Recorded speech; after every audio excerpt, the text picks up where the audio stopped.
Hi friends, ఎలా ఉన్నారు అందరూ? నేను బాగున్నానండి. మీరందరూ బాగుండాలని కోరుకుంటున్నాను. ఈరోజు కొత్తిమీర బీట్రూట్ చట్నీ చేశాను.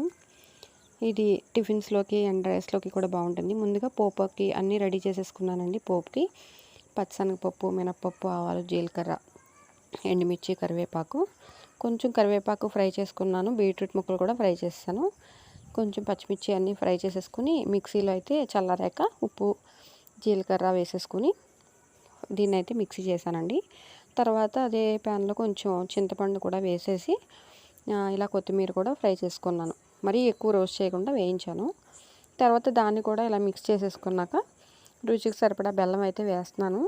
ఇది కూడా మిక్సీ పట్టేసిన తర్వాత మనం ముందుగా ప్రిపేర్ చేసుకున్న పోపు దినుసులన్నీ చూపించాను కదా, వాటితో మనం ఈ చట్నీకి పోపు పెట్టేసుకోవడమేనండి. చాలా కమ్మగా ఉండే బీట్రూట్ కొత్తిమీర చట్నీ రెడీ అయిపోద్ది. ఈ పోపు అయితే చల్లారిన తర్వాత చట్నీలో కలిపేసుకుంటే 2 days కూడా ఇది నిలువ ఉంటుంది.